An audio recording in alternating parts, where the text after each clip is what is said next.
మన ముఖ్యమంత్రి నారా చంద్రబాబు నాయుడు గారిని ప్రథమ సంవత్సర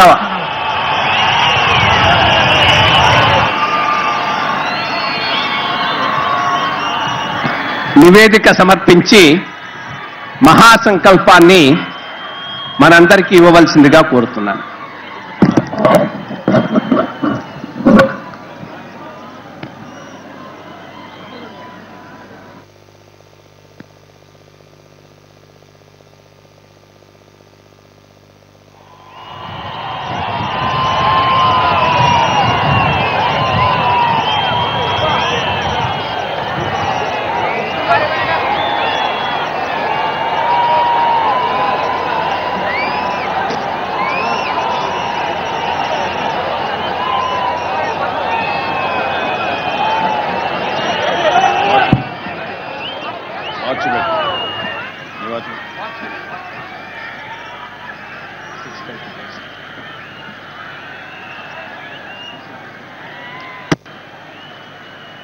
మీ ఉత్సాహం చూస్తా ఉంటే నాకు కొండంత బలం వస్తా ఉంది. ఈరోజు మనం మహాసంకల్పం చేయడానికి వచ్చాం. ఈ ఉత్సాహం కడ వరకు ఉండాలి. దృఢ సంకల్పంతో ముందుకు పోవాలి. అందుకే నేను మిమ్మల్ని అందరినీ కోరుతున్నా, కడ వరకు ఉంటాం, పోరాడతాం, సాధిస్తామని గట్టిగా చప్పట్లు కొట్టి హర్షాన్ని ఆమోదాన్ని తెలియజేయాలి. 2 గంటలకు వచ్చారు, ఒక్కరు కూడా కదలలేదు. ఒక్కోసారి మధ్యాహ్నం వచ్చి మళ్ళా సాయంత్రం ఇంటికి పోవాలనిపించినా ఈరోజు సంకల్పం తీసుకోవాలి. ఈ సంకల్పం అయిన తర్వాతనే వెళతామని మీరు ఒక పట్టుదలతో ఉన్నారు. అదే మరిగా 5 కోట్ల తెలుగు వారందరూ ఆంధ్రప్రదేశ్లో టీవీల దగ్గర కూర్చొని మేము కూడా ఈ మహాసంకల్పం తీసుకుంటామని వాళ్ళందరూ కూడా మన కోసం వేచి చూస్తున్నారు. ఇంకో పక్క ప్రవాస భారతీయులు తెలంగాణ కానీ వేరే రాష్ట్రాల్లో ఉండే తెలుగు వాళ్ళు కూడా ఏం జరుగుతుందని ఆసక్తితో చూస్తున్నారు. ఈ సందర్భంగా వేదిక పైన సన్ రైజ్ ఆంధ్రప్రదేశ్, ఈ సన్ రైజ్ ఆంధ్రప్రదేశ్ ని స్వర్ణాంధ్రప్రదేశ్ గా తయారు చేయడానికి రథసారథులందరూ వేదిక పైన ఉన్నారు. నా సహచర మంత్రివర్గ సభ్యులున్నారు, ఎన్జీఓ నాయకులున్నారు, అదే మరిగా సెక్రటరీస్ అందరూ కూడా పైనే ఉన్నారు. ఇక్కడుండే మనం అనుకుంటే నాకు ఏమాత్రం మనం లేదు, ఆంధ్రప్రదేశ్ ని ఒక ఆదర్శ రాష్ట్రంగా తయారు చేయడంలో తొందరలోనే సాధిస్తామని నాకు నమ్మకం ఉంది. ఇలాంటి మీటింగ్ వచ్చినప్పుడు మన నాయకుడు ఎన్టీ రామారావు గారిని ఒక్కసారి గుర్తు తెచ్చుకోవాల్సిన అవసరం ఉంది. తమిళలో తెలుగు వారందరూ కూడా గర్వపడే ఏకైక నాయకుడు ఎన్టీఆర్. అంతేకాదు, జాతి ఉన్నంత వరకు తెలుగు వారి గుండెల్లో ఎప్పుడూ ఉండే వ్యక్తి ఒక్క నందమూరి తారక రామారావు తప్ప వేరే వాళ్ళు కాదు. ఇది చరిత్ర. ఆయన స్ఫూర్తిని మనం పొరికించుకొని ఆయన అనుకున్న ఆశయం కోసం పునరంకితం కావడం కోసమే ఇక్కడ సమావేశమయ్యాం. ఇది ఒక గడ్డ. ఈ యొక్క భూమిని చూస్తే నేను అపోజిషన్ లో ఉన్నప్పుడు ఆ రోజు పెద్ద ఎత్తున యువత మీటింగ్ పెట్టాము. ఇక్కడ యువ గర్జన ఏం తమ్ముళ్ళు గుర్తుందా మీకు? ఒక సముద్రం మారిగా వచ్చారు. రాష్ట్రం నలుమూలలో పెద్ద ఎత్తున వచ్చి ఇక్కడ గర్జన చేశారు. ఆనాటి అవినీతి కాంగ్రెస్ పార్టీ పైన సంవత్సరం కంటే ముందు ఇదే రోజు ఇక్కడనే నేను ప్రమాణ స్వీకారం చేశాను. మొన్ననే అమరావతికి భూమి పూజ కూడా చేశాం. ఇవన్నీ కూడా ఒక్కసారి మీరు చూసుకున్నప్పుడు నేను మిమ్మల్ని అందరినీ ఒకటే కోరుతున్నాను, ఇంకా మన గాయాలు మానలేదు. విభజన వల్ల వచ్చిన ఇబ్బంది, విభజన సమయంలో జరిగిన అన్యాయం, అదే మరిగా విభజనలో కాంగ్రెస్ పార్టీ ప్రవర్తించిన తీరు, అడుగడుగున మనల్ని అవమానించిన విధానం మన జీవితంలో ఎప్పుడూ మర్చిపోలేము. అందుకని కాంగ్రెస్ పార్టీని భూస్థాపితం చేశారు, అవునా కాదా? కుట్ర రాజకీయాల్లో భాగస్వామైనటువంటి వైఎస్ఆర్ కాంగ్రెస్ పార్టీకి గుణపాఠం చెప్పారు. అయితే వీళ్ళకి ఇంకా బుద్ధి రాలేదు. అడుగడుగున మనం చేసే పనులన్నిటికీ అడ్డం పడుతున్నారు. అయినా పర్వాలేదు, నేను మిగిలిన విషయాలు కూడా చెప్తాను. ఈరోజు మీరు ఒకసారి చూడండి, సంవత్సరంలో ఏ కార్యక్రమాలు చేశామో అవన్నీ కూడా ఒకసారి చర్చించుకొని, ఒకసారి స్ఫూర్తి తెచ్చుకొని మళ్లీ మనం పునరంకితం కావడం కోసం ఈ సంకల్ప సభ పెట్టాం. మొన్ననే జూన్ 2వ తారీఖున ఎప్పుడైతే రాష్ట్రం విభజించారో ఆ రోజున నవ నిర్మాణ దీక్ష పెట్టాం. ఆ రోజు మీరు చూస్తే ఇటలీ, సోనియా గాంధీ సొంత దేశం, ఆ దేశంలో ఇండిపెండెన్స్ డే వస్తే ఆ రోజు తీసుకుని మన పొట్టలు కొట్టిన రాజకీయ నేత ఈ సోనియా గాంధీ అని చెప్పి కూడా నేను మీకు తెలియజేస్తున్నా. మీలో జీవితంలో మరవడానికి వీలు లేదు. జూన్ 2వ తారీఖు వస్తే జరిగిన అన్యాయాన్ని ఒకసారి గర్జించవలసిన అవసరం ఉంది.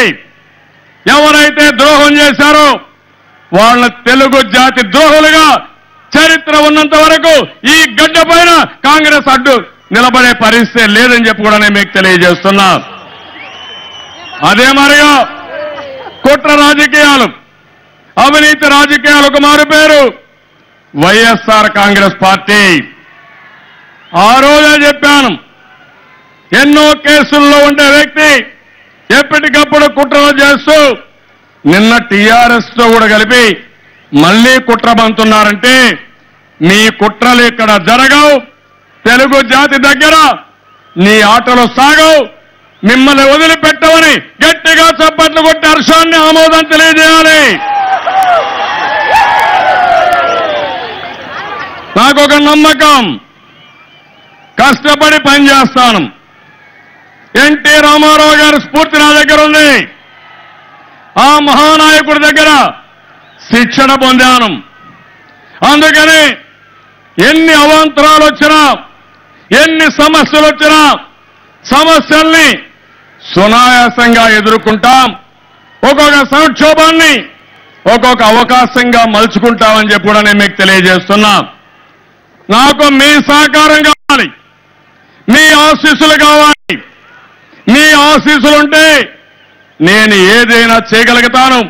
ఈ రాష్ట్రాన్ని భారతదేశంలోనే మొదటి రాష్ట్రంగా తయారు చేసే వరకు, తెలుగు జాతికి ప్రపంచం మొత్తం గుర్తింపు వచ్చే వరకు వదిలిపెట్టనని చెప్పి కూడా నేను మీకు తెలియజేస్తున్నాను.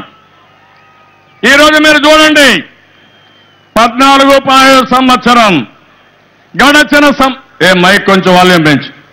గడచిన సంవత్సరం ఆ రోజు మీరు ఒకసారి చూస్తే గవర్నర్ పరిపాలన, మనకు ఆర్థిక లోటు 15,700 కోట్ల రూపాయలు.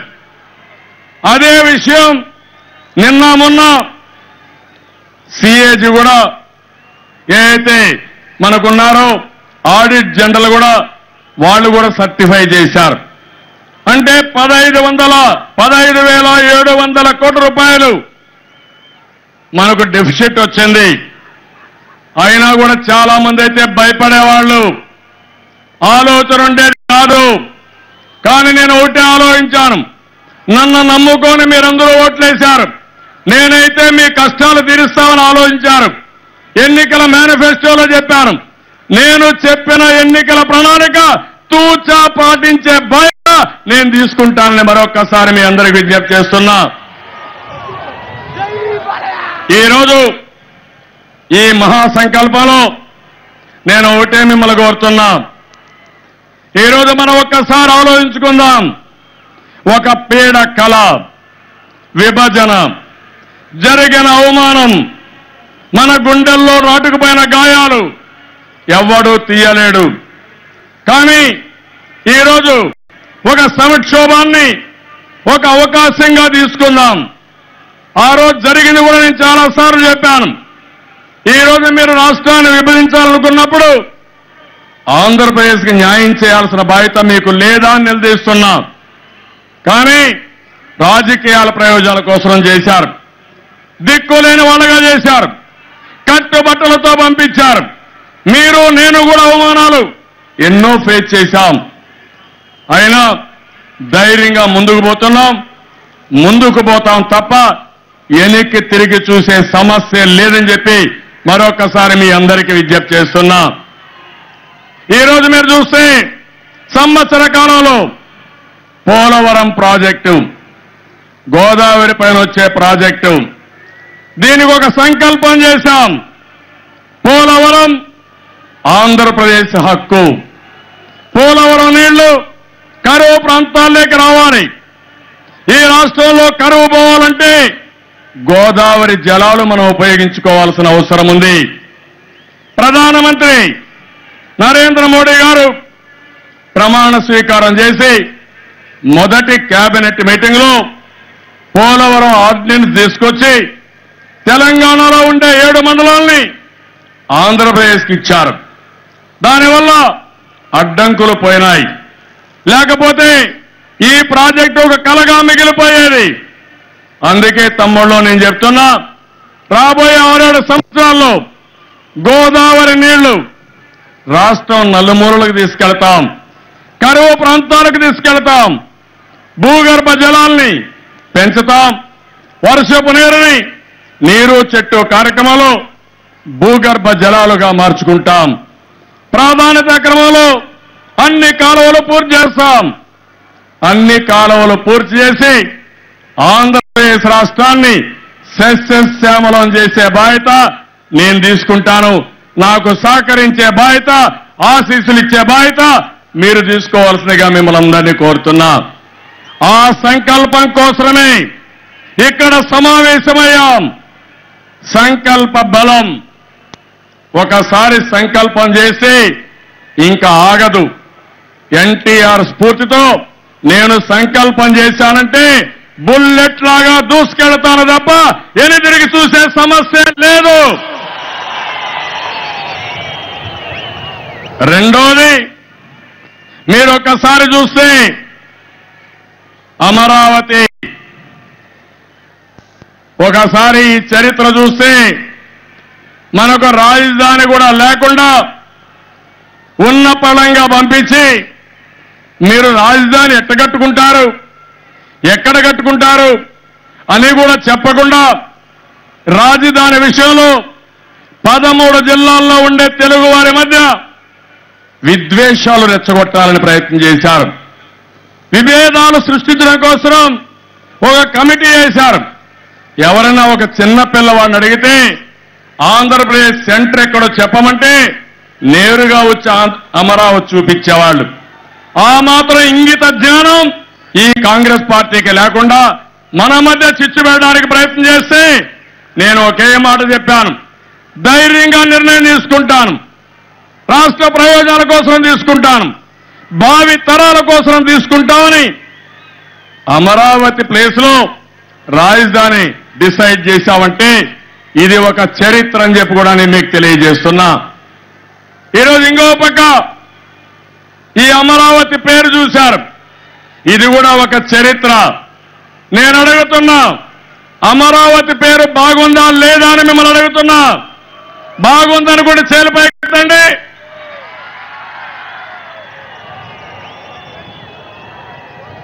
రెండోది చెప్పండి, అమరావతి రాజధాని ఇక్కడ పెట్టడం, ఆంధ్రప్రదేశ్ రాజధాని ఇక్కడ పెట్టడం సబబు అవునా కాదా అని మిమ్మల్ని అడుగుతున్నా. అవునంటే గట్టిగా చప్పట్లు కొట్టండి.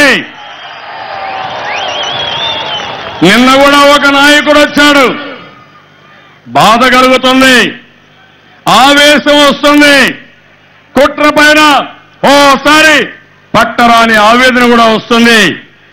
మొన్నొచ్చి అంటాడు 33,000 ఎకరాలు మా రైతులు ల్యాండ్ పూలింగ్ కింద ఇస్తే, నేను ఇప్పుడు కూడా చెప్తున్నా ఈ మీటింగ్లో, వాళ్ళు నా జీవితంలో ఎప్పుడూ మర్చిపోలేను. అపోజిషన్ పార్టీలు రెచ్చగొట్టారు. ఇంగిత జ్ఞానం లేకుండా సోనియా గాంధీ గారు కూడా ల్యాండ్ పూలింగ్ లో తీసుకోకూడదని విమర్శించారు.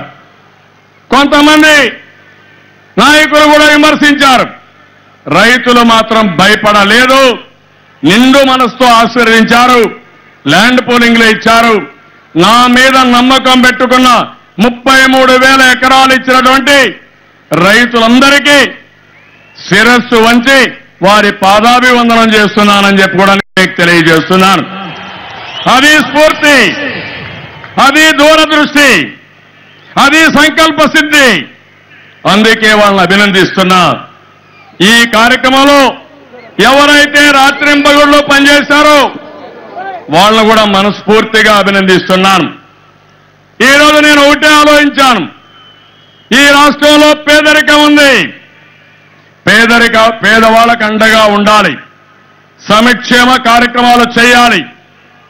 మళ్లీ డబ్బులు కావాలంటే అభివృద్ధి జరగాలి, శాశ్వతంగా పేదరికం పోవాలంటే ఉద్యోగాలు రావాలి. 3 కూడా ఏ విధంగా చేయాలో ఈ సంవత్సరం ఒక కార్యాచరణ ప్రణాళిక తయారు చేసుకున్నాను. ఈరోజు ఇంకో పక్క చూస్తే, ఈరోజు మనందరికీ మీరు ఒకసారి చూసినప్పుడు నాకు ఒక అనుభవం ఉంది. హైదరాబాద్ని నేనే అభివృద్ధి చేశాను, ఒక సిటీ డెవలప్ చేశాను. ఈరోజు తెలంగాణకి హైదరాబాద్ ఉంది, కర్ణాటకకి బెంగళూరు ఉంది, తమిళనాడుకి చెన్నై ఉంది.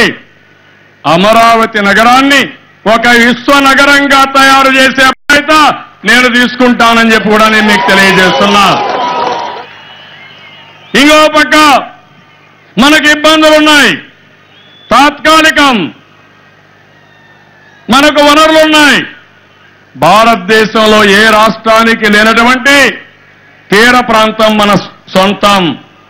ఇంకో పక్క భూగర్భ ఖనిజ సంపద, ఎవరికీ లేని సంపద మనకుంది. గోదావరి నీళ్లు, ఎవరికీ లేని నీళ్లు మనకుండే అవకాశం ఉంది. అన్నింటికంటే మించి మన ప్రజానీకం, తెలివైన ప్రజానీకం, స్మార్ట్ పీపుల్ ఇక్కడి నుంచి పోయి ప్రపంచమంతా ఉద్యోగాలు చేస్తున్నారు, ప్రపంచమంతా వ్యాపారాలు చేస్తున్నారు, అన్ని రంగాల్లో రాణించారు. మిమ్మల్ని చూసిన తర్వాత నాకు ఏమాత్రం అనుమానం లేదు, బ్రహ్మాండంగా ఆంధ్రప్రదేశ్ రాష్ట్రాన్ని అభివృద్ధి చేస్తాం. అన్ని వనరులున్నాయి.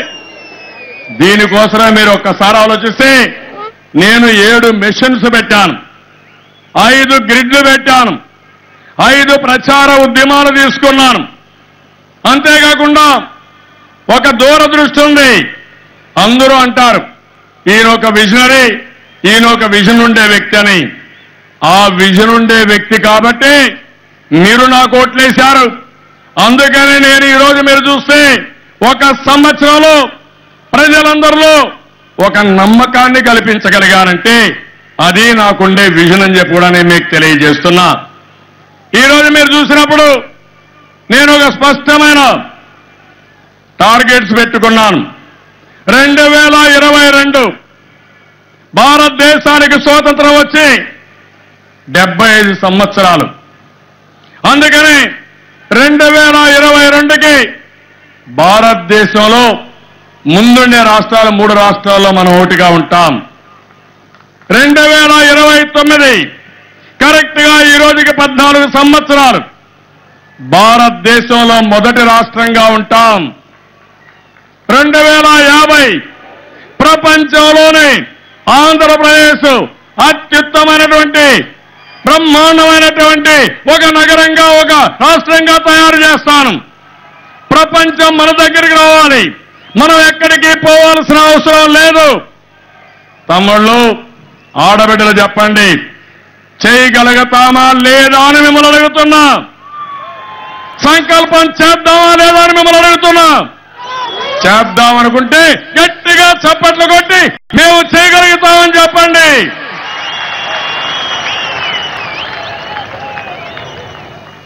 అదే కాదు, పోయిన ఇక్కడే ప్రమాణ స్వీకారం చేశాను.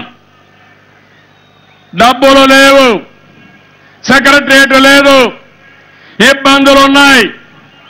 మొదటి రోజున ప్రమాణం చేసిన వెంటనే 5 సంతకాలు పెట్టాను. జ్ఞాపకం ఉందనుకుంటాను మీకందరికీ. ఇదే ప్లేసులో మొదటిది డాక్రా సంఘాలకి, రైతులకు రుణమాఫీ, రుణ విముక్తి.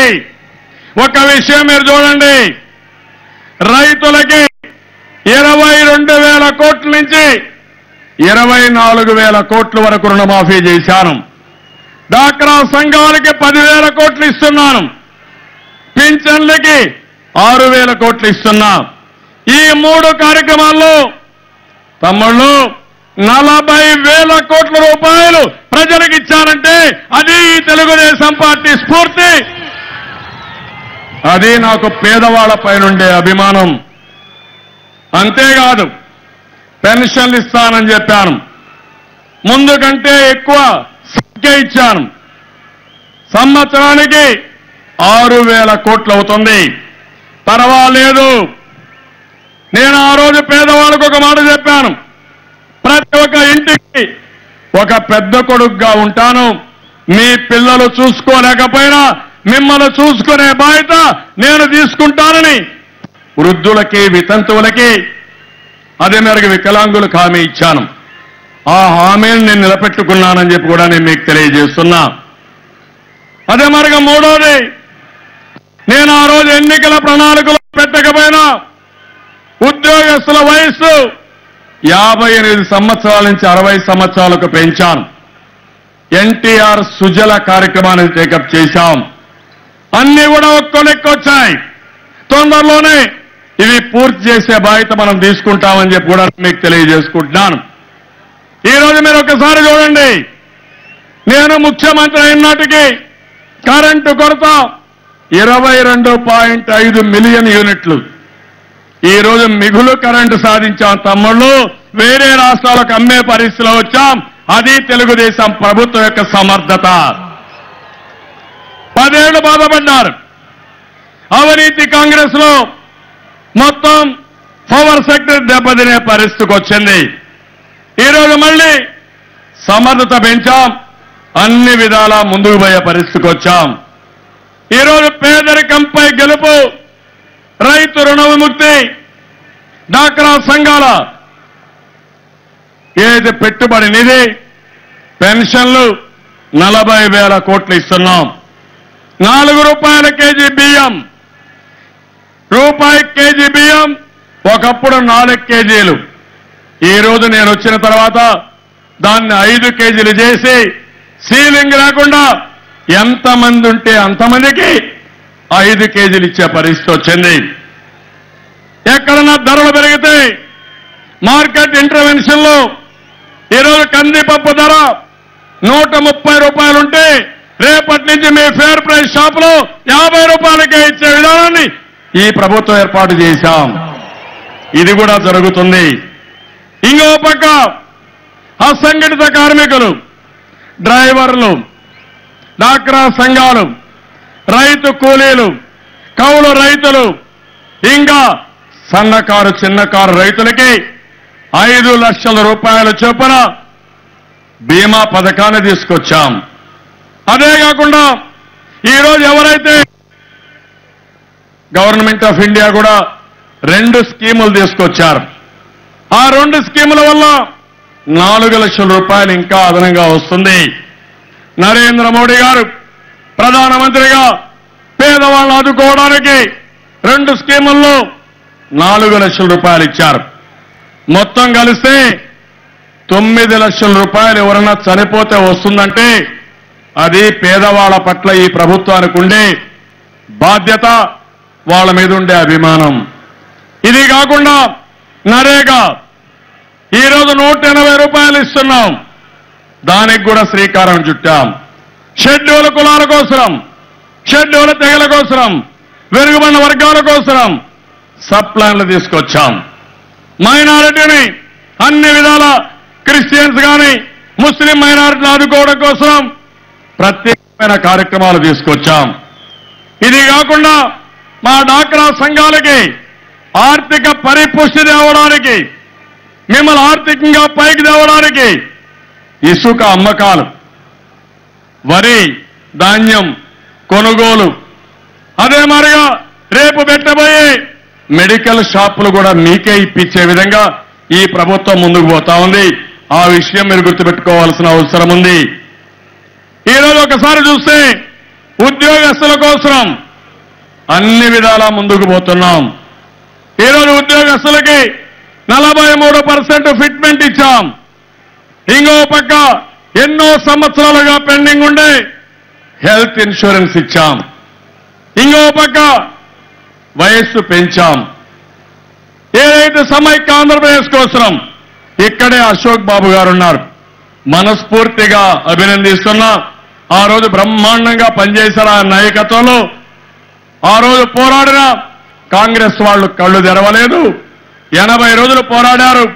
ఆ 80 రోజులు లీవ్గా కూడా డిక్లేర్ చేశామని చెప్పి కూడా నేను మీకు తెలియజేస్తున్నాను. ఒక పక్క సమాజంలో అన్ని వర్గాలను ఆదుకున్నాం. హుద్హుద్ తుఫాన్ వచ్చింది. నేను ఒకటే మాట చెప్పాను, తుఫానుకు మనం భయపడం, తుఫాను మనోళ్ళు చూసి భయపడాలని ఆ రోజు నేను విశాఖపట్నంలో క్యాంపు పెట్టి పూర్తిగా వారం రోజుల్లో నార్మల్సీ తీసుకొచ్చాను. అదే తెలుగుదేశం ప్రభుత్వం యొక్క సమర్థత. నా మీద నమ్మకంతో 300 కోట్ల రూపాయలు హుద్హుద్ తుఫానుకి సహాయ నిధికి ఇచ్చారు. దీనికి కూడా మనస్ఫూర్తిగా అభినందిస్తున్నాను. ఈ సంవత్సరం వర్షాలు పడలేదు. 36% వర్షపాతం తక్కువ పడింది. శ్రద్ధ పెట్టాం. 5.9% వ్యవసాయంలో పెరుగుదల వచ్చింది. ఈరోజు మనకు తుఫాను వచ్చినా కరువు వచ్చినా ఆల్ ఇండియా లెవెల్లో 7.4% అయితే మనం 8.4% గ్రోత్ సాధించాం. తెలంగాణ కంటే 2% ఎక్కువ సాధించామంటే అది తెలుగుదేశం పార్టీ సమర్థత అని చెప్పి మరొక్కసారి మీ అందరికీ తెలియజేస్తున్నా. ప్రొడక్టివిటీ పెంచాం. పొలం పిలుస్తుంది కార్యక్రమం పెట్టాం. భూసార పరీక్షలు మొదలుకొని మంగళ బుధవారాల్లో పొలాల దగ్గరికి వెళ్లి రైతుల్లో చైతన్యం తీసుకొచ్చాం. ఉత్పాదక శక్తి పెంచాం. మైక్రో న్యూట్రియంట్స్ ఇచ్చాం. ఇంకో పక్క రైతు ఎవరూ నష్టపోకుండా ధరలు లేనప్పుడు వాళ్ళ పంటలు మనమే కొన్నాం. మొక్కజొన్న కొన్నాం, శనగలు కొన్నాం. ఒక పంట కాదు, ఎక్కడ నష్టం వచ్చినా 1000 కోట్లైనా పర్వాలేదు, పూర్తిగా రైతులను ఆదుకునే బాధ్యత నేను తీసుకుంటానని ముందుకు పోయాను. నా మాట నిలబెట్టుకున్నామని చెప్పి కూడా నేను మీకు తెలియజేసుకుంటున్నాను. ఇంకో పక్క ఒక్క వ్యవసాయమే కాదు, హార్టికల్చర్ కూడా పండ్ల తోటలు బాగా రావాలి. దాంట్లో ఎక్కువ ఆదాయం వస్తుంది. పామాయిల్ కానీ, జీడిపప్పు కానీ, కొబ్బరి కానీ, పండ్ల తోటలు కానీ, కూరగాయలకు ప్రాధాన్యత ఇవ్వాలని దానికి డ్రిప్ ఇరిగేషన్, స్ప్రింక్లర్ ఇరిగేషన్ కూడా ప్రాధాన్యత ఇచ్చాం. దీనివల్ల హార్టికల్చర్లో ఎక్కువ ఆదాయం వచ్చే పరిస్థితి ఉంది. ఇంకో పక్క డైరీకి ప్రాధాన్యత ఇస్తున్నాం. చేపల పెంపకానికి ప్రాధాన్యత ఇస్తున్నాం. పౌల్ట్రీకి ప్రాధాన్యత ఇస్తున్నాం. గొర్రెల పెంపకానికి కూడా ప్రాధాన్యత ఇస్తున్నాం. ఈరోజు వ్యవసాయం హార్టికల్చర్లో ఎంత ఆదాయం వస్తుందో దానికంటే ఎక్కువ అనుబంధ రంగాలకు వచ్చే అవకాశం ఉంది. అందుకని కరువు రాకుండా ఉండాలంటే, మీ ఆదాయం పెరగాలంటే, మీ జీవితాలు బాగుండాలంటే డైరీ ఉండాలి, ఫిషరీస్ ఉండాలి, గొర్రెల పెంపకానికి కూడా ప్రాధాన్యత ఇవ్వాల్సిన అవసరం ఉంది. ఈరోజు ఇవన్నీ చేయగలిగాం. ఎక్కడివి డబ్బులని మీరు ఆలోచిస్తే దొంగలు దోచుకున్న డబ్బులకి నేను కళ్ళెం వేశాను తమ్ముళ్ళు, అదే నేను చేయగలిగానని చెప్పి మరొకసారి సగర్వంగా చెప్తున్నా. సంవత్సరంలో దొంగలు ఎవరైతే ఉన్నారో వాళ్ళ చేతులకు కళ్ళాలేశాను. ఎక్కడ కూడా దోపిడీకి అడ్డుకట్టేశాను. ఈరోజు ఇసుక మా ఆడబిడ్డలకే ఇచ్చాను. దానివల్ల రాబోయే రోజుల్లో పకడ్బందీ విధానం పెడతాం. మళ్ళీ ఈ సభ ద్వారా కోరుతున్నాం, నాకు సహకరించండి. ఎవరైనా దొంగతనంగా ఇసుక వ్యాపారం చేయాలంటే కబద్దార్ జాగ్రత్తగా ఉండండి, ఆ ఆటలు సాగనేను. రెండోది, ఒక పకడ్బందీ సిస్టమ్ పెట్టి అవసరమైతే వినియోగదారుడికి 10 రూపాయలు తగ్గించిస్తాం తప్ప అవినీతి జరగడానికి వీలు లేదని చెప్పి కూడా నేను మీకు తెలియజేస్తున్నాను. అదే మరిగా మొన్నటి వరకు దోపిడీకి గురైంది. మీకు తెలుసా, కుటుంబం వెరైటీస్లో హత్యలు కూడా చేసి ఓనర్లు చంపి వీళ్ళు హస్తగతం చేసుకుని మొన్నటి వరకు దోపిడీ చేశారు. ఆ దోపిడీ అరికట్టాను. 1500 నుంచి 2000 కోట్ల రూపాయల ఆదాయం వస్తుంది. అదే తమ్ముళ్ళు తెలుగుదేశం పార్టీ విధానం, అదే మీరు ఆలోచించాల్సిన అవసరం ఉంది, అదే సంకల్పం. ఎర్ర దొంగలు, ఎర్ర చందనం దొంగలు తమ్ముళ్ళు మీ ఇంటి పక్కన కూడా ఒకసారి చూసుకోండి. మీ ఇంటి పక్కన అక్కడక్కడ ఎర్ర చందనం చెక్కలు ఉండే అవకాశం ఉంటుంది. ఈరోజు మీరు చూసే దుబాయ్లో 800 టన్నులు ఉంది, హర్యానాలో ఉంది, తమిళనాడులో ఉంది, కర్ణాటకలో ఉంది, మన రాష్ట్రంలో కూడా డంపులు పెట్టారు. నా మీద కూడా రకరకాలుగా ప్రచారం చేస్తున్నారు. నన్ను ఏదో చేస్తామని కూడా మాట్లాడుతున్నారు. అయినా పర్వాలేదు, నేను భయపడను. ఆ విషయం వీళ్ళు గుర్తుపెట్టుకోవాలి. కబద్దార్ జాగ్రత్తగా ఉండండి. ఎర్ర చందనం దొంగ వ్యాపారం చేయొద్దండి. చేస్తే మాత్రం వదిలిపెట్టనని చెప్పి మరొక్కసారి హెచ్చరిస్తున్నా. దీనివల్ల సంవత్సరానికి 3-4 వేల కోట్ల రూపాయల ఆదాయం వస్తుంది తమ్ముళ్ళు. అది మనం సంపాదించిన ఆదాయం. ఇదే కాదు, రెవెన్యూస్ అన్ని కూడా పెంచుకుంటున్నాం. ఎక్కడ అవినీతి జరగకుండా పూర్తిగా మనం ఆలోచించే పరిస్థితికి వచ్చాం. నేను ఒకటే ఆలోచిస్తున్నాను, తాత్కాలికంగా పేదవాళ్లకు సంక్షేమ కార్యక్రమాలు శాశ్వతంగా మీ ఆర్థిక అసమానతలు తగ్గించాలి. ఇది పేదవాళ్ళ రాజ్యం.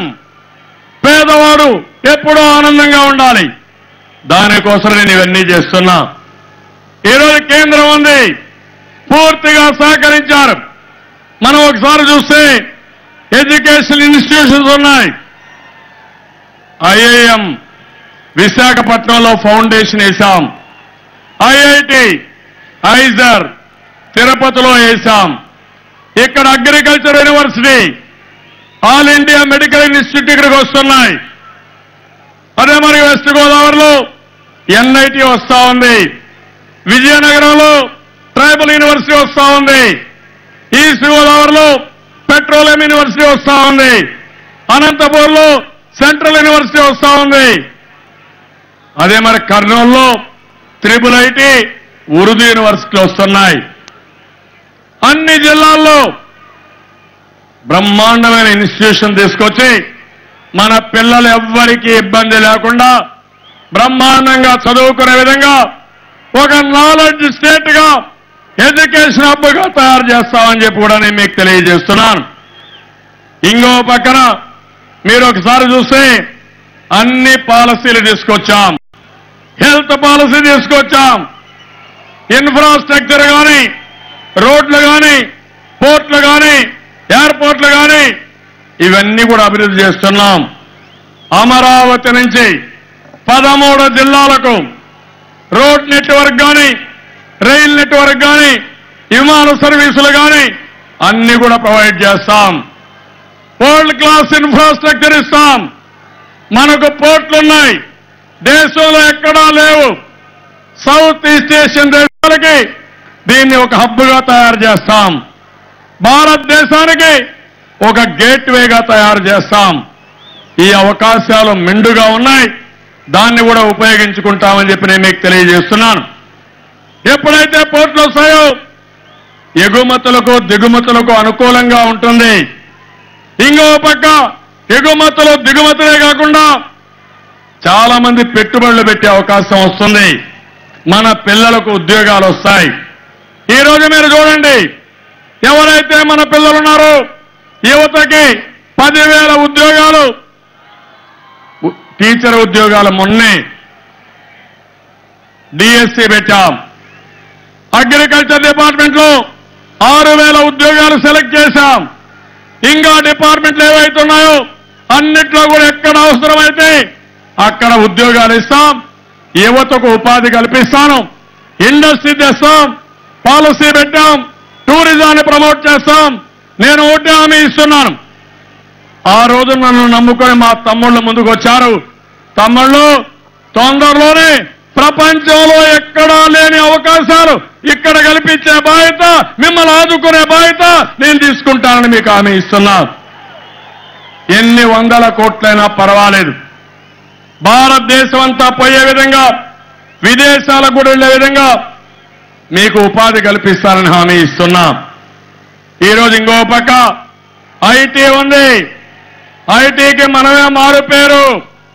తమ్ముళ్ళు, హార్డ్వేరే కాదు, సాఫ్ట్వేరే కాదు, కనెక్టివిటీకి ప్రాధాన్యత ఇస్తున్నాను. డిసెంబర్ నాటికి మీరందరూ ఒకసారి ఆలోచించండి. ఈరోజు కేబుల్ టీవీలో 150 నుంచి 200 రూపాయలు టీవీ కనెక్షన్కి మీరు కడుతున్నారు. అదే కరెంటు పోల్స్ లో తొందరలోనే నేను ఒక వైర్ తీసుకొస్తున్నాను. ప్రతి ఒక్క ఇంటికి 10-15 MPPS ని మీకు కనెక్టివిటీ ఇస్తాను. మీ ఇంట్లో మీరు చూస్తే దాంతో టీవీ పెట్టుకోవచ్చు, టెలిఫోన్లో మాట్లాడుకోవచ్చు, ఇంటర్నెట్ పెట్టుకోవచ్చు. తద్వారా మీరు చూస్తే 100 రూపాయలకి ప్రతి ఒక్కరికి కూడా ఇంటర్నెట్, టెలిఫోను, టీవీ ఇస్తాం. తమ్ముళ్ళు, మీరు కావాలంటే ఏ సినిమా కావాలంటే ఆ సినిమా చూసుకోవచ్చు. ఒకవేళ భర్త ఒక సినిమా, భార్య ఒక సినిమా చూడాలంటే 2 టీవీలుంటే 2 సినిమాలు ఇంట్లో నుంచే చూడొచ్చు. కొత్త సినిమాలు, బాలకృష్ణ సినిమాలు రిలీజ్ అయితే అది కూడా పేమెంట్గా చూసుకోవచ్చు. ఇవన్నీ వస్తాయి తమ్ముళ్ళు. ఎవరైనా క్లాస్ ఎగ్గొడితే ఇంటి దగ్గర కూర్చొని ఆ పాఠం నేర్చుకునే అవకాశం ఉంటుంది. ఎవరైనా ఆడవాళ్లు బయట పోతే మగవాళ్లు హోటల్కి పోయే పని లేకుండా బిర్యానీ తయారు చేసుకోవాలంటే టీవీ చూసి బిర్యానీ కూడా తయారు చేసుకోవచ్చు అని చెప్పి నేను మీకు తెలియజేస్తున్నా. మొన్న నేను చైనాకు పోయాను. అక్కడ మేయర్లు అడిగాను. ఆ మేయర్ అన్నాడు, నా భార్య కంటే నేనే బాగా వంట చేస్తాను సార్ అని. మగవాళ్ళు కూడా వంటలు చేసే రోజులు దగ్గరలోనే ఉన్నాయి. ఆ విషయం మీరు గుర్తుపెట్టుకోవాల్సిన అవసరం ఉంది. ఈరోజు ఇంకో పక్క మీరు చూసినప్పుడు అన్ని జిల్లాలు అభివృద్ధి చేస్తాం, వికేంద్రీకరణ తీసుకొస్తాను. నేను చెప్పిన మాటలన్నీ అభివృద్ధి చేస్తాను. శ్రీకాకుళం మొదలుకొని కర్నూలు వరకు సమతుల్యంతో అన్ని జిల్లాలను అభివృద్ధి చేసే బాధ్యత ప్రభుత్వం తీసుకుంటాం. నేను ఈ మధ్య విదేశాలకు వెళ్ళాను, దావోస్కి వెళ్ళాను. ఎవరి కోసం వెళ్ళానంటే పెట్టుబడుల కోసం, మన పిల్లల కోసం. ఈరోజు పార్టీకి విశ్వసనీయత ఉంది. సింగపూర్ లాంటి ప్రభుత్వం ముందుకొచ్చి అమరావతికి మాస్టర్ ప్లాన్ ఇచ్చారు. నెక్స్ట్ మంత్ లో మొత్తం డీటెయిల్స్ ఇస్తున్నారు. జపాన్ లాంటి దేశం ముందుకొచ్చి మనకు ప్లాన్స్ ఇచ్చే పరిస్థితి వచ్చారు, పెట్టుబడులు పెట్టబోతున్నారు. ఇది ఒక అనుభూతి. చైనా కూడా వచ్చే పరిస్థితి వస్తా ఉంది. ఇంకో పక్క జన్మభూమి మా ఊరు, స్మార్ట్ విలేజ్, స్మార్ట్ వార్డు తీసుకొచ్చాం.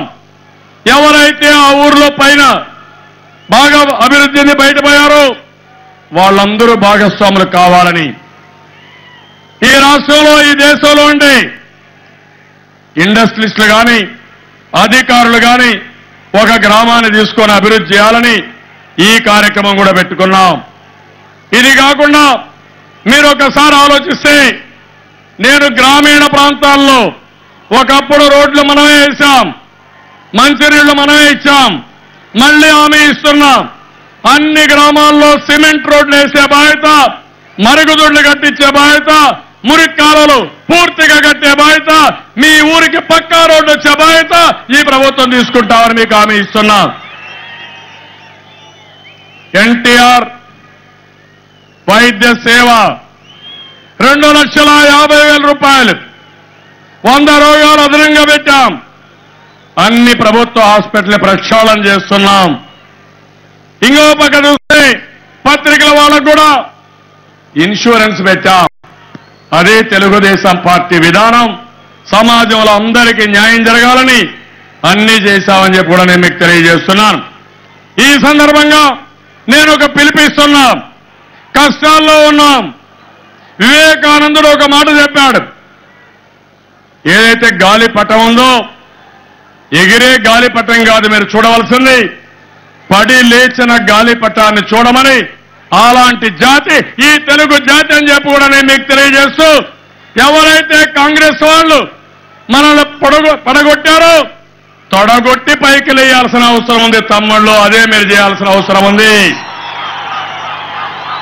జపాన్ని ఒక ఆదర్శంగా తీసుకుందాం, సింగపూర్ను ఒక ఆదర్శంగా తీసుకుందాం, జర్మనీని ఒక ఆదర్శంగా తీసుకుందాం, చైనాను ఒక ఆదర్శంగా తీసుకుందాం. వాళ్ళకంటే మనం తక్కువ కాదు. నేనున్నా, నాయకత్వం ఇస్తాను, మిమ్మల్ని ముందుకు నడిపిస్తాను. నాకు అండగా మీరుండండి. ఈ రాష్ట్రాన్ని ప్రపంచ స్థాయికి తీసుకుపోయే బాధ్యత నేను తీసుకుంటానని చెప్పి కూడా నేను మీకు తెలియజేస్తున్నాను. ఈరోజు మనకు అన్యాయం జరిగింది, కానీ కేంద్ర ప్రభుత్వం అండగా ఉండి ఇప్పటికే కొన్ని సమస్యలు పరిష్కారం చేశారు. దేశంలో నరేంద్ర మోడీ గారు భారతదేశానికి ప్రపంచంలోనే గుర్తింపు తీసుకొచ్చారు. మొన్ననే బంగ్లాదేశ్కి వెళ్లి 40 సంవత్సరాలుగా పెండింగ్ ఉండే సమస్యని పరిష్కారం చేయగలిగారు. అదే మరిగా అవినీతిలో, అదే మరిగా అనిశ్చిత పరిస్థితుల్లో కొట్టుమిట్టాడుతున్న ఈ దేశానికి ఒక డైరెక్షన్ ఇవ్వగలిగారు. ఇక్కడ ఒక ఆయన ఉన్నాడు, కాంగ్రెస్ పార్టీ. ఇది చూస్తే ఎందుకు చెల్లని కాసులు ఈ కాంగ్రెస్ నాయకులు. డిపాజిట్లు కూడా రాలేదు, అడ్రస్ గల్లంతయింది. వాళ్ళు ఏమాత్రం సిగ్గుపడకుండా నరేంద్ర మోడీ గారిని, ఒక ప్రధాన మంత్రిని బ్రోకర్ అనే మాట మాట్లాడితే ఆ బ్రోకర్ పనిచేసింది మీ పార్టీ వాళ్ళు తప్ప ఎన్డీఏ నాయకులు మేము కాదని చెప్పి కూడా నేను మీకు తెలియజేస్తున్నాం. తీవ్రంగా ఖండిస్తున్నాం. సభ్యత ఉండాలి, ఉందాతనం ఉండాలి. నోరుందని నోరు పడేసుకోవడం కరెక్ట్ కాదు. మీరు కూడా చెప్పండి, గట్టిగా చప్పట్లు కొట్టి దీన్ని ఖండించాల్సిన అవసరం ఉంది. తమలో రేపో ఎల్లుండో గోదావరి పుష్కరాలు వస్తున్నాయి. ఈరోజు మహాసంకల్పం అయింది. ఇంకొక సంకల్పం గోదావరి పుష్కరాలు. చరిత్రలో జరగని విధంగా గోదావరి పుష్కరాలు జరగాలి. గోదావరి తల్లి మన మీద కరుణ చూపించాలి. గోదావరికి మనకు అనుబంధం ఉంది. గోదావరి తల్లిని కృష్ణా నదికి, కృష్ణమ్మ తల్లికి పెన్నా నదికి అనుసంధానం చేసుకోవాలి. పట్టసీమ నీళ్లు ఈ సంవత్సరం వస్తాయి. దీనికి అడ్డం పడ్డారు, కానీ నేను లెక్క పెట్టుకోలేదు. అందుకనే సాధించగలిగాం. నేను గోదావరి పుష్కరాల్ని రాష్ట్రంలో ఉండే ప్రతి ఒక్కరు కూడా మనం అందరం ఆలోచించుకోవాలి. ప్రకృతితో మనం మమేకం కావాలి. అప్పుడే మనం అనుకున్న మంచి జరుగుతుంది. దీనికి కూడా మీరందరూ కూడా ముందుకు రావాల్సిన అవసరం ఉంది. దీనికి ఒక కార్యక్రమం ఇస్తాం. ఆ కార్యక్రమాన్ని మీరు కూడా అమలు చేసి గోదావరి నీళ్లతో మన ప్రాంతాలన్నీ ప్రాంతాలని పునీతం చేసుకోవాల్సిన అవసరం ఉంది. అనుసంధానం చేసుకోవాల్సిన అవసరం ఉంది, సంకల్పం చేసుకోవాల్సిన అవసరం ఉందని చెప్పి కూడా నేను మీకు తెలియజేసుకుంటున్నాను. నేను ఇవన్నీ చేసే తమ్ముళ్ళు, ఈరోజు మా తమ్ముళ్ళు ఆవేశంలో ఉన్నారు. నేను ఆ రోజే చెప్పాను, అవినీతి కుట్ర రాజకీయాలు చేశారు. అందులో కాంగ్రెస్ పార్టీ, టీఆర్ఎస్ పార్టీ, అదే మనకి జగన్ పార్టీ, వైఎస్ఆర్ కాంగ్రెస్ పార్టీ. ఇప్పుడు కూడా నా మీద కుట్ర చేస్తున్నారు. తమ్ముళ్ళు, నీతి నిజాయితీగా బతికాను, ప్రజాసేవ కోసం బతికాను. ఆంధ్రప్రదేశ్ అభివృద్ధి అవుతా ఉంటే ఈ కేసీఆర్ అసమర్థుడు ఏమీ చేయలేకుండా నా మీద కుట్ర బంతున్నాడు. అవునా కాదా తమ్ముళ్ళు అని మిమ్మల్ని అడుగుతున్నా. అవునంటే గట్టిగా చప్పట్లు కొట్టి హర్షాన్ని, ఆమోదాన్ని తెలియజేయండి. హైదరాబాదు ఉమ్మడి రాజధాని, 10 సంవత్సరాలు ఉమ్మడి రాజధాని. మీకెంత హక్కు ఉందో నాకు అంతే హక్కు ఉంది. కబద్దారి ఈ విషయం మీరు గుర్తుపెట్టుకోవాల్సిన అవసరం ఉంది. నిన్న మొన్న మీరు చూస్తే తెలుగుదేశం పార్టీ, బీజేపీకి 20 మంది ఎమ్మెల్యేలుంటే మన వాళ్ళని 5 మందిని కొంటాడు, కాంగ్రెస్ వాళ్ళని 4 కొంటాడు. వైఎస్ఆర్ కాంగ్రెస్ పార్టీకి 2 కొంటే ఈ వైఎస్ఆర్ కాంగ్రెస్ పార్టీకి సిగ్గు కూడా లేకుండా ఆ 2 పోయేవారు, 3వ వాడిని కూడా మీకే ఇస్తామని 3వ వాడు కూడా ఓటేశాడంటే ఇది సిగ్గుమాలిన చర్య కాదా అని మిమ్మల్ని అడుగుతున్నా. నేను ఆ రోజు ఒకటే చెప్పాను, నీతి మాలిన చర్యలు చేశారు. ఇది తప్పంటే ఎన్నికల సమయంలో మీరు ఒకసారి చూస్తే వీళ్ళకి అధికారం లేదు. ఎన్నికల సమయంలో అన్ని రాజకీయ పార్టీలు ఎన్నికల నియమావళికి కట్టుబడి ఉండాలి. అంతేగాని ప్రభుత్వం అధికారంలో ఉందని స్టింగ్ ఆపరేషన్లు చేయడం, తప్పుడు డాక్యుమెంట్లు తయారు చేయడం, ఫోన్లు ట్యాప్ చేయడం, ఇది నీచాతి నీచం అని చెప్పి కూడా నేను మీకు తెలియజేస్తున్నా. ఫోన్లు ట్యాప్ చేస్తే గవర్నమెంట్లే పడిపోయినాయి. ఈ రోజు నేను ఒక వ్యక్తి కాదు, ఆంధ్రప్రదేశ్ ముఖ్యమంత్రిని, మీ గౌరవాన్ని కాపాడే ప్రతినిధిని. అలాంటిది నా ఫోన్ ట్యాప్ చేసే అధికారం ఈ కేసీఆర్కి ఎవరిచ్చారో మీరే చెప్పాల్సిన అవసరం ఉంది. నేనేమైనా తెలంగాణలో ఈ కేసీఆర్కి సర్వెంట్ తమ్ముళ్ళని మిమ్మల్ని అడుగుతున్నా. నాదొక ప్రభుత్వం, నీదొక ప్రభుత్వం. హైదరాబాద్ ఉమ్మడి రాజధాని, లా అండ్ ఆర్డర్ గవర్నర్ చేతిలో ఉండాలి. అలాంటిది మీరు మా మీద ఫోన్ ట్యాపింగ్లు చేసి ఫ్యాబ్రికేటెడ్ డాక్యుమెంట్స్ పెట్టుకొని నన్ను బెదిరించాలంటే నీ తరం కాదు. ఆ విషయం మీరు గుర్తుపెట్టుకోవాల్సిన అవసరం ఉంది. మీకు ఏసీబీ ఉంది, నాకు ఏసీబీ ఉంది. మీరు హైదరాబాద్ లో ఉన్నారు, నేను కూడా నా ఏసీబీ హైదరాబాద్ లోనే ఉంది. నీకు పోలీసులు ఉన్నారు, మాకు కూడా పోలీసులు హైదరాబాద్ లోనే ఉన్నారు. అంతేకాదు,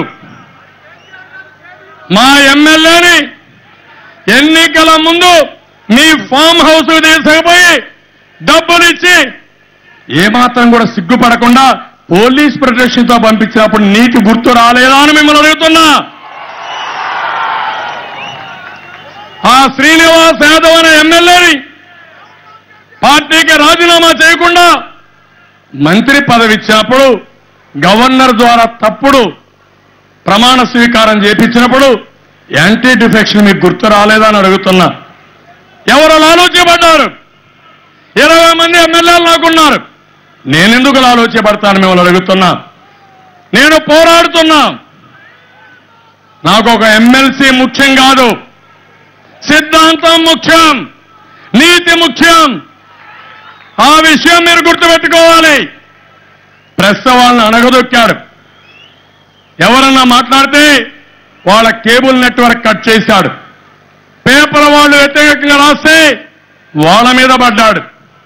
హైదరాబాద్లో ఆంధ్ర వాళ్ళని తిడుతూ ప్రతిరోజు ఇష్టం వచ్చినట్టు ఆంధ్ర వాళ్ళ ఇండ్లు కూల్చేయడానికి పోయాడు ఈ పెద్ద మనిషి.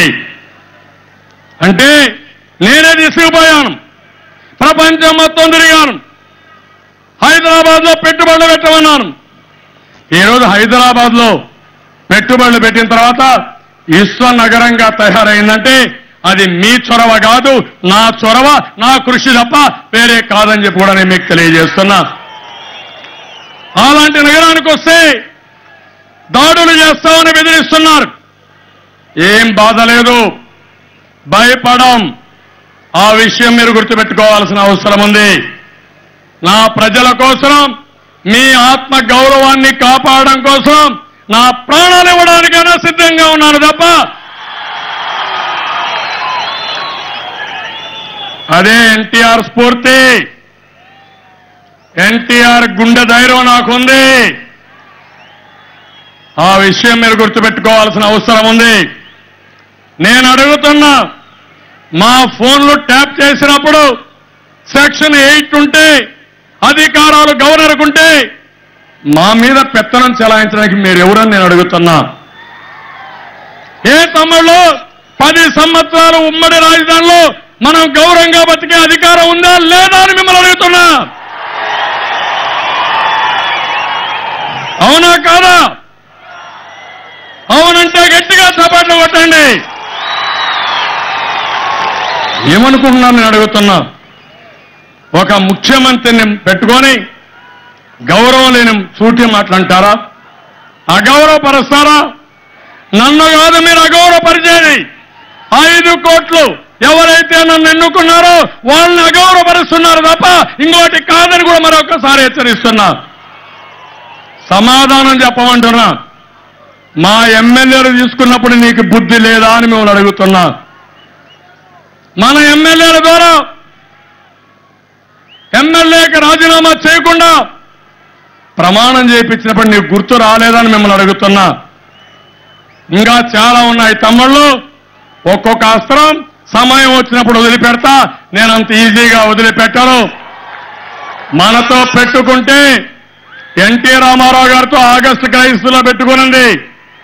ఇందిరాగాంధీ లాంటి వ్యక్తి ఎన్టీ రామారావు ముందర తల ఉంచింది తప్ప ఎన్టీ రామారావు గారు ఎవ్వరి ముందర తల వంచలేదు. ఇది చరిత్ర. తెలుగుదేశం పార్టీతో పెట్టుకుంటే చాలా మంది పెద్ద మనుషులు ఉన్నారు. తెలుగుదేశం పార్టీ అవుట్ అన్న నెక్స్ట్ మూమెంట్ లో ఏం జరిగిందో మీకే తెలుసు. అది బాధ, ఆవేదన. మొన్న అశోక్ బాబు నా దగ్గరికి వచ్చి, ఎప్పటి నుంచో మేము ఉన్నాం ఈ ఆఫీసు, మీరు వెళ్ళిపోవాలని ఒత్తిడి చేస్తున్నారు, ఉన్న పళంగా బయటేస్తున్నారంటే మొత్తం సీమాంధ్ర నుంచి అందరూ ఎంప్లాయీస్ తీసుకొని హైదరాబాద్ లో పోయారంటే పోరాటానికి అవసరమా నేను అడుగుతున్నా. అందుకే సెక్షన్ 8 పెట్టారు. తెలంగాణ ప్రభుత్వానికి అధికారం లేదు. Hyderabad law and order maintain చేయవలసిన బాధ్యత గవర్నర్ తప్ప ఇంకోటి కాదని చెప్పి కూడా నేను మీకు తెలియజేస్తున్నా. నేను టీఆర్ఎస్ పార్టీ పెత్తనం పైన ఆధారపడలేదు, వీళ్ళ దయాదార్శాల పైన నేను ఆధారపడలేదు. నాకు హైకమాండ్ మీరు తప్ప ఈ నాయకులు కాదు. ఆ విషయం వీళ్ళు గుర్తుపెట్టుకోవాలని కూడా మీకు తెలియజేస్తున్నా. అందుకని ఇక్కడ ఒక మహానాయకుడు ఉన్నాడు. ఆ మహానాయకుడు 16 కేసులు పెట్టుకొని జైలుకు పోయి బయట వచ్చి సిగ్గు కూడా లేకుండా నన్ను గురించి విమర్శిస్తాడు. తమ్ముళ్ళు మీరే చూసుకోవాలి అలాంటి వాళ్ళని. ప్రతిపక్ష నాయకుడు సిగ్గు వస్తుంది. ఇలాంటి వాళ్ళతో నేను సమాధానం చెప్పాలని బాధేస్తుంది. ప్రజాస్వామ్యం తప్పదు, అందుకనే సమాధానం చెప్తున్నా. మీరు ఒక విషయం గుర్తుపెట్టుకోవాలి, ఈ కుట్ర రాజకీయాలు జరగవు. ఆ విషయం మీరు గుర్తుపెట్టుకోండి. మంచిగా ఉంటా, చెడు తల పెడితే కబద్దార్ జాగ్రత్తగా ఉండండి, వదిలిపెట్టే సమస్య లేదు. ఏం తప్పులో నేనేమన్నా ఒంటరి వాడినాను మిమ్మల్ని అడుగుతున్నా? ఎవరి కోసం పోరాడుతున్నానని మిమ్మల్ని అడుగుతున్నా? మీకోసం అవునా కాదా అని మిమ్మల్ని అడుగుతున్నా? అవును అంటే గట్టిగా 2 చేతులు పైకెత్తండి.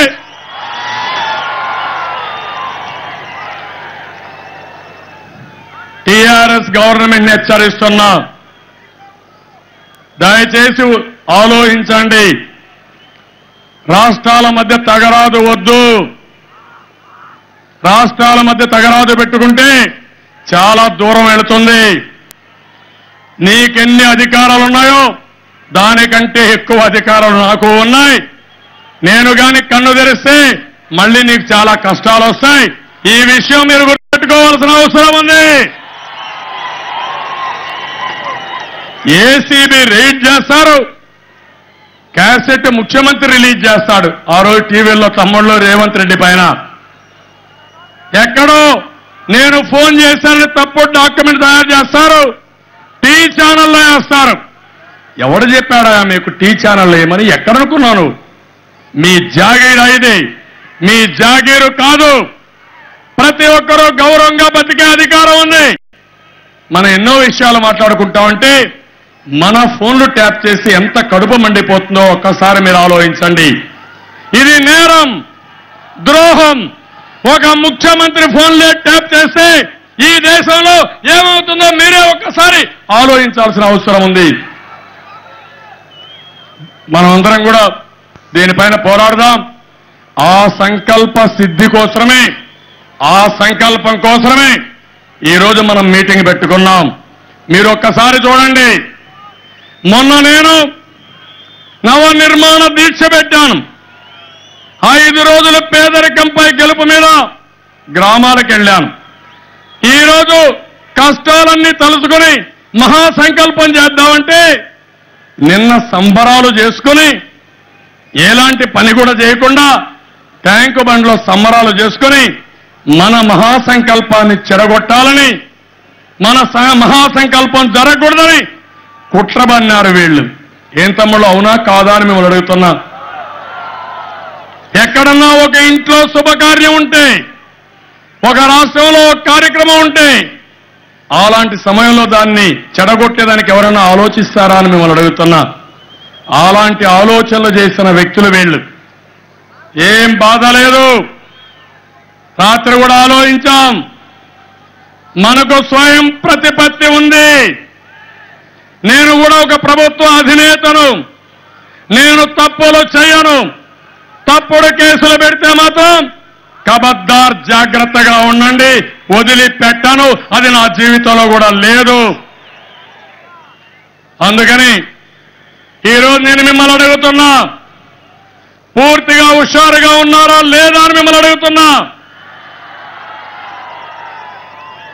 రాష్ట్రంలో ఉండే టీవీల దగ్గర ఉండే వాళ్ళని అడుగుతున్నా, హుషారుగా ఉండమని కోరుతున్నా. ఎక్కడెక్కడ పనిచేసే వాళ్ళకు విజ్ఞప్తి చేస్తున్నా. ఇది మహాసంకల్పం. ఈ సంకల్పం ద్వారా మీలో ఒక శక్తి రావాలి.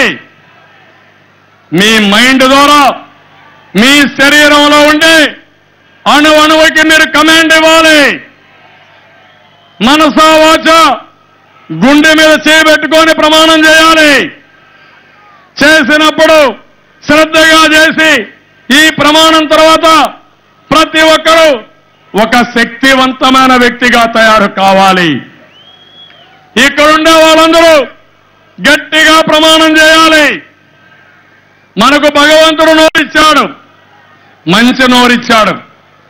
నేను అరుస్తానే ఉన్నా, అరిసిన కొద్దీ నోరు పెరగతానే ఉంది. మన నాయకుడి ఎన్టీ రామారావు గారి కంఠం చూశారా తమ్ముళ్ళు? కంచు కంఠం. అందుకని నేను మిమ్మల్ని అడిగేది ఒకటే అడుగుతున్నా. ఈరోజు ఈ సంకల్పం పదే పదే మీ మనసులో పెట్టుకోండి. మీ భవిష్యత్తు కోసం, రాష్ట్ర భవిష్యత్తు కోసం, రాబోయే రోజుల్లో మనం అనుకున్న విజన్ సాధించడం కోసం ఎవరైతే మనల్ని విభజించారో వాళ్ళు ఈర్షపడి కుళ్ళి పూర్తిగా నశించే వరకు మనం పనిచేయాల్సిన అవసరం ఉంది. మన వాళ్ళు దెబ్బతీయాలనుకున్నారు, మీ తరం కాదని ప్రూవ్ చేయాలి. అందుకే ఈ సంకల్పం ఒక మహాసంకల్పం. మన నాయకుడు ఎన్టీ రామారావు గారు మహానాడు పెట్టాడు. ఆ మహానుభావుడు ఎప్పుడో ఆలోచించి మహానాడు పెడితే నిన్న 34వ మహానాడు చేశాం. ఆ స్ఫూర్తితో ఈరోజు మహాసంకల్పం మొదటి మహాసంకల్పం. చరిత్ర ఉన్నంత వరకు ఈ మహాసంకల్పం కొనసాగుతుంది. జూన్ 8వ తారీఖున ఈ సంకల్ప దినం అని చెప్పి కూడా మీ అందరికి అనౌన్స్ చేస్తున్నా. ఆ రోజున ఎక్కడున్నా సంకల్పం తీసుకుంటాం. అందుకని అందరూ లేచి నిలబడుకోండి. 2 నిమిషాలు ఎవ్వరు కూడా మాట్లాడద్దండి, పక్క వారితో సౌండ్ చేయొద్దండి, ఈలలొద్దు. యువత మనస్సు పెట్టండి, కాముగా ఉండండి, ప్రశాంత వాతావరణం రావాలి. అందరూ కూడా నిశ్శబ్దంగా ఉండాలి. ఎవరు కూడా చేలు కూడా పైన ఊపొద్దండి. ఒకటే మార్గం, జెండాలు కూడా ఊపొద్దండి. గుండె మీద చేయబెట్టుకోండి. పవిత్ర హృదయంతో నేను చెప్తాను, మళ్ళీ చెప్తాను, పవిత్ర హృదయంతో చేయండి. అందుకని నేను చెప్పింది మీరంతా కూడా రిపీట్ చేస్తారు, గట్టిగా చెప్తారు. మన రాష్ట్ర సర్వతోముఖ వికాస సాధనకు ఈరోజు మహాసంకల్పాన్ని చేస్తున్నాను. ఈ భూమండలంలో అత్యుత్తమ నగరంగా మన రాజధాని నగరం అమరావతిని నిర్మించుకోవాలని మహాసంకల్పాన్ని నేను చేస్తున్నాను. నా రాష్ట్రాన్ని కరువు రహిత రాష్ట్రంగా మలుచుకుంటానని పోలవరం ప్రాజెక్టుని నిర్మించుకుని వృధాగా సముద్రంలోకి పారే గోదావరి నీటిని బీడు భూముల్లోకి మళ్లించుకుంటానని మహాసంకల్పాన్ని నేను చేస్తున్నాను. నా రాష్ట్రంలో ప్రతి ఒక్కరికి ఉపాధి కల్పించడానికి పెద్ద ఎత్తున పరిశ్రమలు స్థాపించి పర్యాటక, ఐటీ మొదలైన సేవా రంగాలలో పెట్టుబడులను ప్రోత్సహించి మన యువతీ యువకులకు నైపుణ్యాలను పెంచి అపార సంపద సృష్టికి అకుంఠిత దీక్షతో కృషి చేస్తానని మహాసంకల్పాన్ని నేను చేస్తున్నాను. మన దైనందిక జీవితంలో ఆధునిక శాస్త్ర సాంకేతిక పరిజ్ఞానాన్ని ప్రవేశపెట్టి పారదర్శక, సమర్థ, అవినీతి రహిత సమాజాన్ని సాధించేందుకు త్రికరణ శుద్ధిగా శ్రమిస్తానని మహాసంకల్పాన్ని నేను చేస్తున్నాను. పేదరికం, నిరక్షరాస్యత, అనారోగ్యం, అపరిశుభ్రంపై రాజీ లేని పోరాటం చేసి వాటిపై గెలుపు సాధించి నా రాష్ట్రాన్ని ఆర్థిక అసమానతలు లేని ఆరోగ్యకరమైన, పరిశుభ్రమైన, ఆనందదాయకమైన రాష్ట్రంగా తీర్చిదిద్దేందుకు మనకు సమృద్ధిగా ఉన్న సహజ వనరుల్ని, మానవ వనరుల్ని సంపూర్ణంగా వినియోగించుకొని స్వర్ణాంధ్రప్రదేశ్ను సాధించేందుకు మహాసంకల్పాన్ని చేస్తున్నాను. ఇప్పుడు నేను మిమ్మల్ని కోరుతున్నా, అట్లే నిలబడుకొని నేను ఈ క్యాసెట్ ని పెట్టమని చెప్పాను. రికార్డ్ చేస్తుంటే పరకాల ప్రభాకరరావు గారు క్యాసెట్ పెడతారు. ఎవ్వరు కూడా డిస్టర్బ్ చేయకుండా కళ్ళు మూసుకొని 3 సార్లు మననం చేసుకుందాం. రాష్ట్రంలో ఉండే అందరూ కూడా మననం చేసుకోండి. ఆ తర్వాత మనం ఇది చేశారా చేయలేదా? ఓకే. క్రాకర్స్ అయిద్దాయా? నేను అనుకున్నది పరకాల ప్రభాకరరావు గారు వాళ్ళు చేయలేకపోయారు. ఇది యాజ్ ఇట్ ఈజ్ రికార్డ్ చేసి ఆ ఎకో సిస్టమ్ క్రియేట్ చేయాలనుకున్నాను. అంతలేక టపాకాయలు కూడా కాల్చారు. ఇప్పుడు మనం కాన్సన్ట్రేట్ చేయలేం. కాబట్టి నేను మిమ్మల్ని ఒకటే కోరుతున్నా, ఈ సంకల్పం అన్ని పేపర్లో వస్తుంది రేపు. మీరు కూడా ఒకసారి తీసుకోండి, చదువుకోండి. ఇది ఒక బైబిల్, ఇది ఒక భగవద్గీత, ఇది ఒక ఖురాన్. ఇది మనం గాని అమలు చేయగలిగితే ఈ ప్రపంచంలో ఏ శక్తి మనల్ని ఏమీ చేయలేదు. తప్పకుండా అనుకునేది సాధిస్తాం. మనకు ఆ శక్తి సామర్థ్యాలున్నాయి. ప్రెస్ వాళ్ళు కూడా నేను బాధపడుతున్నా, మీరు కూడా లేచి ప్రమాణం చేసి ఉంటే బాగుండేది. మీకు కూడా సంబంధించింది ఇది, మా ఒక్కరికే కాదు. ఇది మీరు కూడా పాటిస్తే సమాజంలో చాలా గౌరవం ఉంటుంది. ఇదేదో ప్రజల కోసం కాదు. ఈ ప్రమాణంలో మీరు ఎవరెవరు ఎక్కడెక్కడ భాగస్వాములు కావాలనో మీరు ఆలోచించుకోవాలి. ఈ ప్రమాణం వల్ల మీ జీవితాల్లో మీరేం కోరుకుంటున్నారో అది కూడా ఆలోచించుకోవాలి. నేను ఒక ముఖ్యమంత్రిగా ఉన్నాను, నేను ఒక ప్రథమ సేవకుడిగా ఉంటాను. ఏ రాష్ట్రానికి నాయకత్వం ఇస్తాను. రాష్ట్రంలో ఉండే 5 కోట్ల మంది నా సొంత కుటుంబ సభ్యులుగా భావించి ఎవరికి ఏ కష్టం వచ్చినా నేనుంటా మీకు అండగా. అది నా బాధ్యత. అదే మరి నేను కోరుకునేది ఏమీ కోరుకోవడం లేదు, మంచి పేరు కోరుకుంటున్నా. ఎన్టీ రామారావు గారు చనిపోయి 19 సంవత్సరాలైనా ఆ మహానాయకుడిని మీరు గుర్తుపెట్టుకున్నారు. ఆ మహానాయకుడి తర్వాత మీ హృదయాల్లో కొంత స్థలం కోసం, కొంత చోటు కోసం నేను తాపత్రయపడుతున్నాను తప్ప ఇంకోటి కానే కాదని చెప్పి కూడా నేను మీకు తెలియజేస్తున్నా. నేను మిమ్మల్ని కోరుతున్నా, ఎమ్మెల్యేలు ఉన్నారు, మంత్రులు ఉన్నారు, అధికారులు ఉన్నారు, ఎన్జిఓలు ఉన్నారు, ఇక్కడంతా కూడా పాలసీ మేకర్స్ ఉన్నారు, పంచాయతీ వరకు ప్రజలున్నారు. మీరు కూడా ఈ సంకల్పాన్ని ఒకసారి తలుచుకొని ఈ సంకల్పాన్ని మీరు ఏ విధంగా అమలు చేస్తారు, మీరు అందులో నుంచి ఏం కోరుకుంటున్నారో మీరు కూడా ఒకసారి ఆలోచించుకోండి. మీకు ఎక్కడా లేని శక్తులున్నాయి.